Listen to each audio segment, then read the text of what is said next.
Hello students, हमारे YouTube channel में आप सभी का स्वागत है। ये जो आप की आज की जो टॉपिक है वह टेंस, क्योंकि पिछले वीडियो में मैंने आपको प्रेजेंट के जो चारों भेद है मैं उसको आप लोगों को बता चुका हूँ। आज की टॉपिक पास्ट टेंस होगी।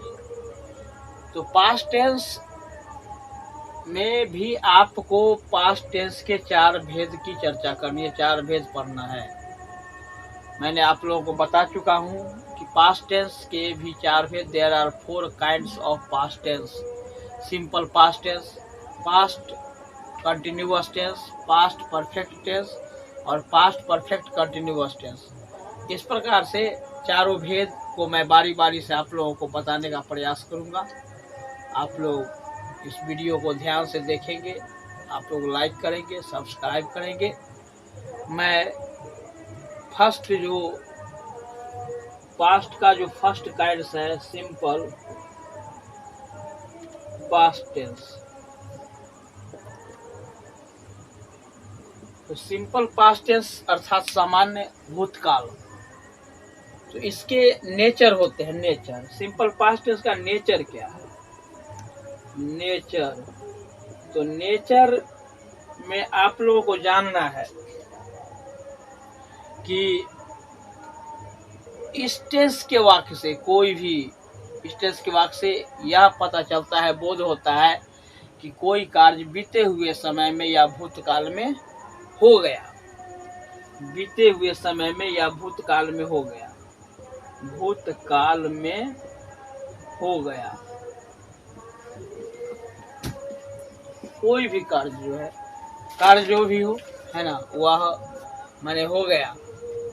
इसके बाद दो में है पहचान अर्थात आइडेंटिटी।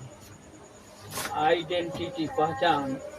तो पहचान में आप लोगों को जानना है कि इस के वाक्य को हम कैसे पहचानेंगे। तो पहचान में है कि किसी भी हिंदी वाक्य के मुख्य क्रिया के अंत में आकार, एकार, इकार इत्यादि लगा रहेगा और कर्ता के साथ ने चिन्ह लगा रहेगा जब क्रिया सकर्मक हो किसी वाक्य का, तो वैसे वाक्य को हम सिंपल पास्ट टेंस कहेंगे।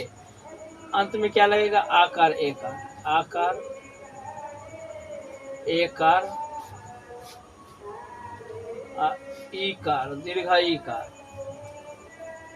कार, दीर्घ इकार में से कोई लगा रहेगा तो उसे हम समझेंगे सिंपल पास्ट टेंस। तो सिंपल पास्ट टेंस के बारे में आप सभी जानते हैं, लेकिन सिंपल पास्ट टेंस का जो रूल है, नंबर 3 रूल है subject plus verb two plus object. तो subject plus verb two plus object, तो ये जो है वह सिंपल पास्ट टेंस का रूल है। तो सिंपल पास्ट टेंस के रूल के आधार पर, जैसे आप ये जो किसी कोई भी वर्ब जो होता है, क्रिया जो होता है, उसके सेकेंड रूप को हम व्यक्त करेंगे। जैसे तुम लोग, तुम लोगों ने, तुम लोगों ने खाया, तुम लोगों ने खाया।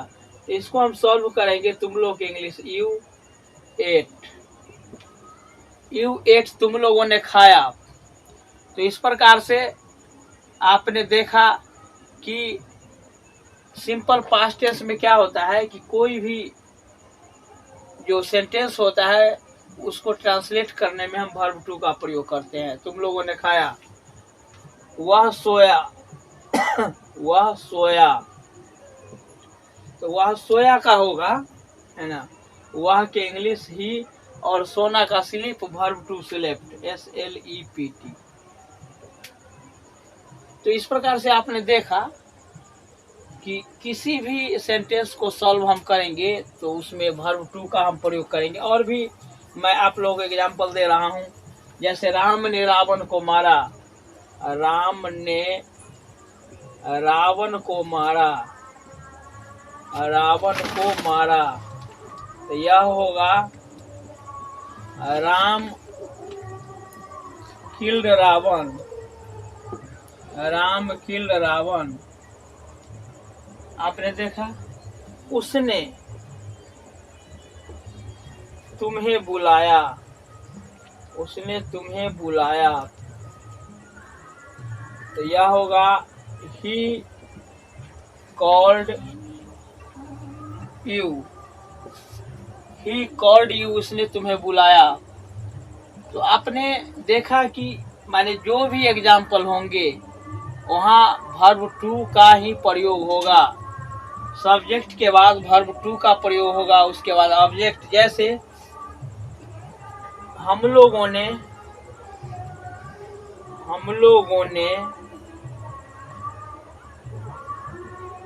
एक किताब पढ़ी, हम लोगों ने एक किताब पढ़ी। इसका होगा हम लोग के इंग्लिश वी, और पढ़ना के होगा रीड, और वर्ब टू रेड उसको बोलेंगे, स्पेलिंग वही, read a book, we read a book, हम लोगों ने एक किताब पढ़ी। तो इस प्रकार से आपने देखा। जैसे अब एग्जाम्पल के लिए रहेगा आपको, माने क्वेश्चन के रूप में रहेगा कि रहेगा राम डॉट डॉट वाटर, तो इसको रहेगा ड्रिंक और ड्रैंक, DRANK। तो आप जो है आप देख रहे हैं राम डॉट डॉट वाटर, तो ड्रिंक होगा नहीं, ड्रैंक ही होगा। इसलिए अगर यहाँ ड्रिंक्स अगर होता तो यहाँ ड्रिंक्स का भी यूज हो सकता था, लेकिन चूंकि यहाँ पास्ट टेंस का सेंटेंस है, इसको हम यहाँ ड्रैंक लिखेंगे, DRANK। तो आप चूंकि इससे स्पष्ट हो जाता है कि सिंपल पास्ट टेंस में वर्ब टू का ही प्रयोग किया जाता है। नेक्स्ट टेंस मैं आपको पुनः बता रहा हूं, पास्ट कंटिन्यूअस टेंस।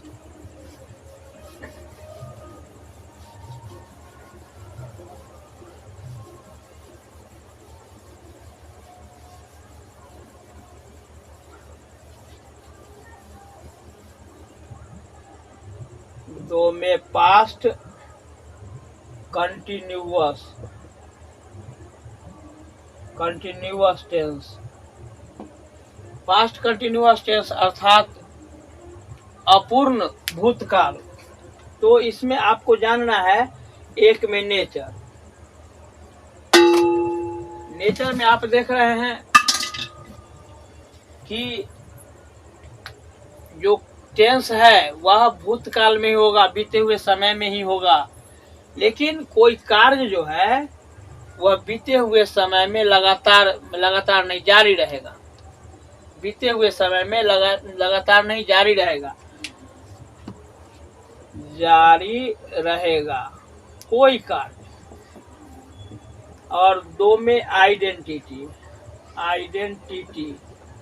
आइडेंटिटी अर्थात पहचान।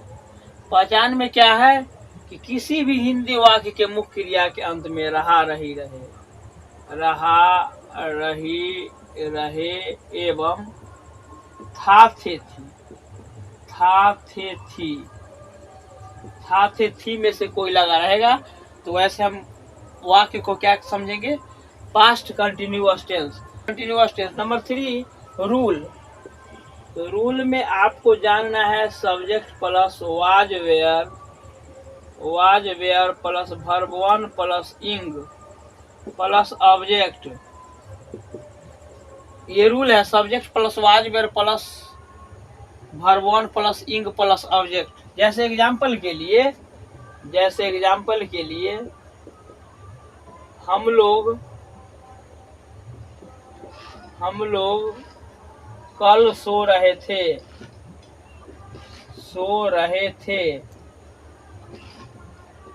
ये पास्ट कंटिन्यूअस का है, तो हम लोग के English we were sleeping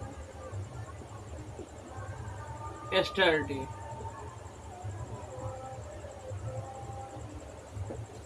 we were sleeping yesterday, हम लोग सो रहे थे। तुम लोग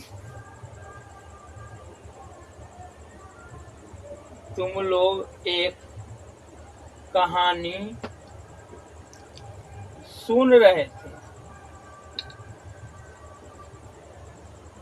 तुम लोग एक कहानी सुन रहे थे, तो you were hearing a story. क्योंकि यू है, यू के साथ वेयर, उसके बाद हियरिंग, हियर में सुनना, उसी में इंग लगा देना था, hearing a story. Ram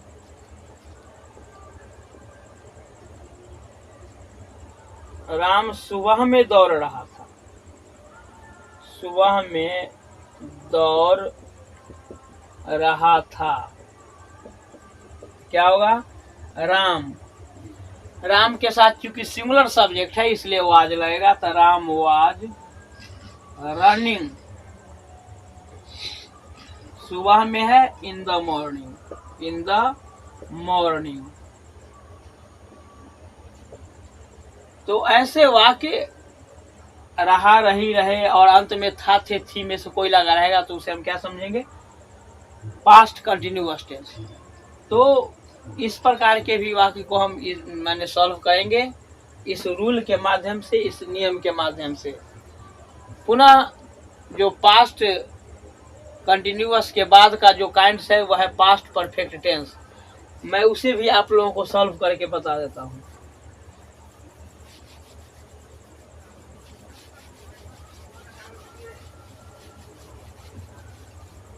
number 3, past perfect tense. Past perfect tense अर्थात पूर्ण भूतकाल।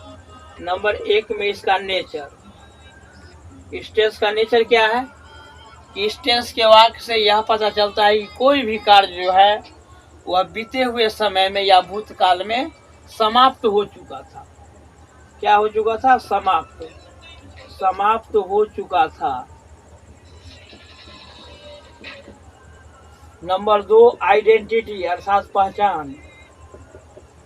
पहचान में क्या आपको जानना है कि किसी भी हिंदी वाक्य के मुख्य क्रिया के अंत में चुका, चुकी, चुकी, चुके एवं था, थे, थी में से कोई लगा रहे। चुका, चुकी, चुके एवं था, थे, थी, था, थे, थी, था, थे, थी में से कोई लगा रहे तो वैसे वाक्य को हम समझेंगे past perfect tense. Number 3, rule. Rule में होता है subject plus had plus verb 3 plus object. ये रूल है subject plus had plus verb 3 plus object. जैसे तुम या वह एक गाना गा चुका था, गा चुका था। वह है तो ही होगा, वह गाना गा चुका था, ही sang या he had sung a song। ही के साथ चूंकि हैड का प्रयोग करेंगे, हेल्पिंग वर्ब है, जितने भी सब्जेक्ट होंगे सब के साथ हैड का प्रयोग करेंगे। और सिंग मिस गाना और वर्ब 3 इसका संग होता है SUNG, ए सॉन्ग अर्थात एक गाना। इसी आप जो टेंस है इसमें आप ऐसे पढ़े होंगे कि जैसे डॉक्टर को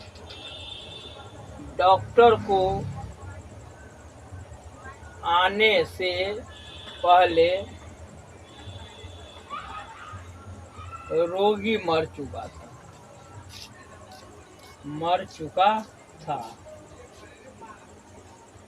डॉक्टर को आने से पहले, आप इस प्रकार के सेंटेंस आप सुने होंगे, पढ़े होंगे। तो इसमें 2 तरह के, डॉक्टर को आने से पहले रोगी मर चुका था,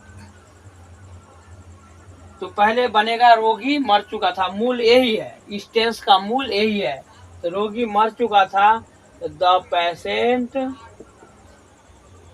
पेशेंट हैड डाइड। इस प्रकार तो पहले की इंग्लिश लिखेंगे बिफोर, या बाद में होता तो आफ्टर होता।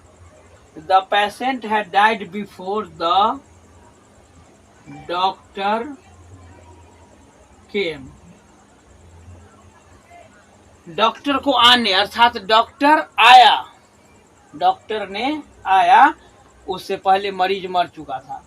तो ये बिफोर के बाद जो है ये सेंटेंस या सिंपल पास्ट टेंस का माने सेंटेंस है, और बिफोर के पहले जो है यह क्या है, यह पास्ट परफेक्ट टेंस का है। लेकिन दोनों को मिला करके एक सेंटेंस बनता है, जिसे हम इसी टेंस के रूप में, इसी टेंस में इसका हम प्रयोग करते हैं। एक, सूर्योदय होने से पहले, सूर्योदय होने से पहले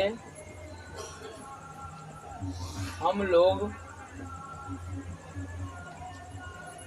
व्यायाम कर चुके थे।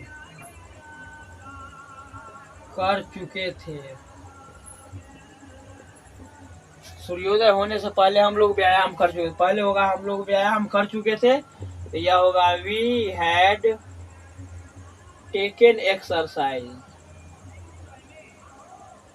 एक्सरसाइज बिफोर सूर्योदय होने, the sun rose, ROAC, the sun rose. इस प्रकार से आप बहुत सारे जो सेंटेंस होंगे उसको, इस प्रकार के जो सेंटेंस होंगे आप उन्हें आसानी से इस प्रकार से बना सकते हैं। पहले आप पास्ट परफेक्ट टेंस का यूज करेंगे, और बिफोर के बाद जो सेंटेंस बनता है वह सिंपल पास्ट टेंस का माने जो रूल है उसके आधार पर बनता है। नेक्स्ट है नंबर 4 में पास्ट परफेक्ट कंटिन्यूअस टेंस। मैं उसे भी आप लोगों को सॉल्व कर देता हूँ।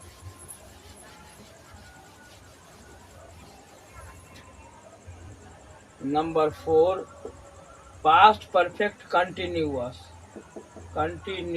टेंस, अर्थात इसका अर्थ होता है पूर्ण लगातार भूतकाल। कि पहले इसका नेचर हमें जानना है, नेचर क्या है। तो नेचर में है कि इस टेंस के वाक्य से यह पता चलता है कि कोई भी कार्य आने ये बीते हुए समय में या भूतकाल में पहले से लगातार जारी था। पहले से लगातार जारी था। 2 में आइडेंटिटी में आप जान लीजिए कि किसी भी हिंदी वाक्य के मुख्य क्रिया के अंत में क्या है, ताते थी, रहा रही रहे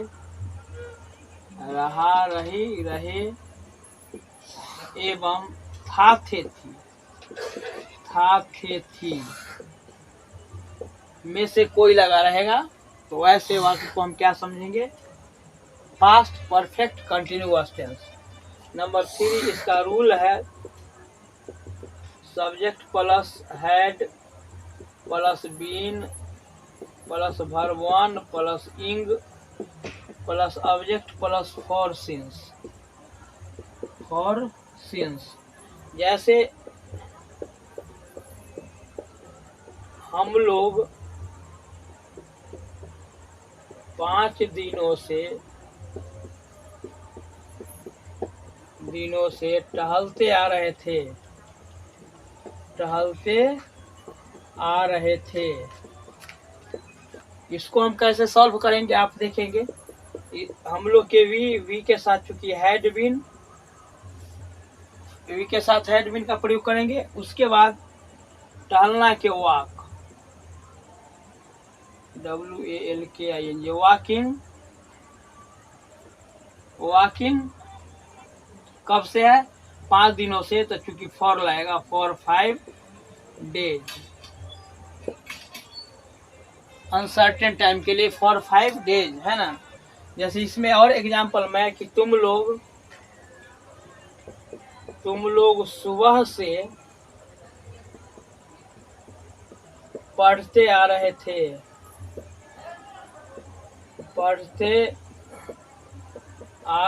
थे। इसका होगा यू हैड बीन रीडिंग। कब से, सुबह से, तो सिंस मॉर्निंग।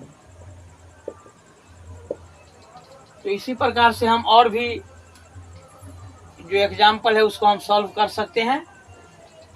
और फॉर सिंस का प्रयोग कहाँ कहाँ होता है वो आप सब जानते हैं कि श्योर टाइम के लिए फॉर सिंस का प्रयोग करेंगे, और जो श्योर ना हो, अनसर्टेन हो, उसके लिए हम सिंस फॉर का प्रयोग करेंगे।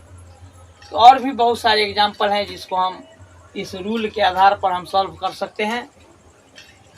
और आप पास्ट के जो चारों काइंड से मैं इसी वीडियो में आप लोगों को, एक ही वीडियो में मैं आपको सॉल्व करने का बताया। रूल, आइडेंटिटी, नेचर, ये सभी मैंने आपको बताया कि टेंस को हम कैसे सॉल्व कर सकते हैं। तो नेक्स्ट वीडियो के साथ पुनः मैं आपसे मिलूंगा, तब तक के लिए इजाज़त चाहता हूँ। Thank you.